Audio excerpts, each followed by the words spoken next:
Hello everyone, it's Dr. Sarah here. I am here to talk to you today about having difficult conversations. Difficult conversations are the ones that we would prefer not to have with people, but they're necessary for bettering the relationship, or sometimes even ending the relationship. So let's talk about 4 essential things that you must do in order to have a difficult conversation. The number 1 most important factor in having a difficult conversation is to be clear and direct. I know you guys hear me say this all the time, but we think beating around the bush is sparing someone's feelings, and it's actually not. My go-to analogy for this is if someone invites you to their party on Saturday and you know you're not going to go, don't tell them that you'll try to make it. Say, thank you so much for inviting me. I'm not going to be able to come. I hope you have a great time. This is really good practice for any time you have to deliver difficult information. Just say it outright. Say it clearly and directly. So that's the number 1 thing that's most important. The second thing you want to consider when you're having a difficult conversation is being kind. Even if you're really angry with someone, even if they've been a terrible person, even if they've really hurt your feelings, you can express yourself in a clear way while still being kind. For example, you could slam the door or smash something because you're mad, or you could say, hey, I feel really angry about the way you behaved yesterday. The second thing is what we're going for. We're telling them in a clear way. We're also speaking to them with kindness. So make sure the kindness part is about you. So make sure that you're being your best, most authentic self and expressing this difficult information in a kind way. A third component of having a difficult conversation is something that I call the shit sandwich. What you're going to do is you're going to say something that's true and positive, then you're going to deliver the difficult information, and then you're going to say something else that's true and positive. So you're sandwiching the difficult thing in between 2 positive things. So in my earlier example about the party, you're going to say, thank you so much for inviting me. That's a positive thing. The difficult thing is I'm not going to be able to make it to your party. That's the shitty part. That's the shit in the sandwich.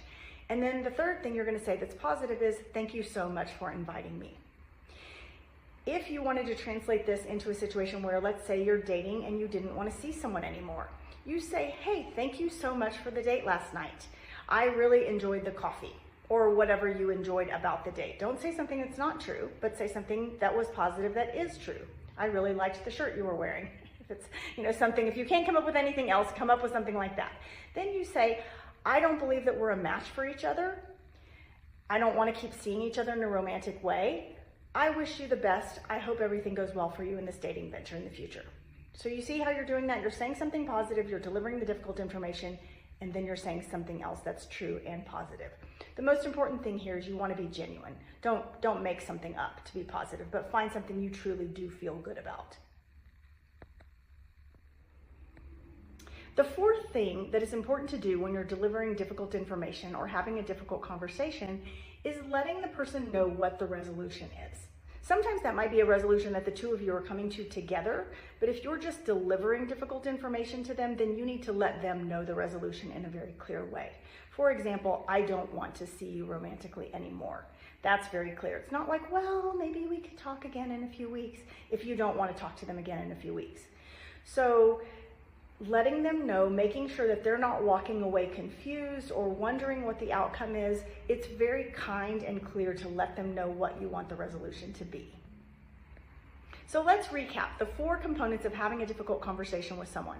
Number 1, be clear and direct. Let them know exactly what you're trying to say. Don't beat around the bush. Say it in a very strong, direct, forward way.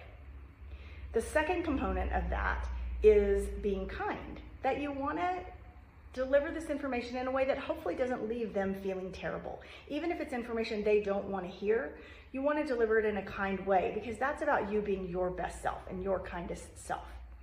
The third component of having difficult conversation is delivering it in the form of a shit sandwich, which is where you say a positive thing, then you say the difficult thing, and then you say another positive thing, and you leave it on that note. And the 4th component of a difficult conversation is making sure you leave them knowing the resolution. You let them know clearly what the ending of this story is, what the outcome is that they can expect from you. I hope this helps in your dating. If we can be of help to you, please go to getdateable.com, take our assessment, and we would love to hear from you.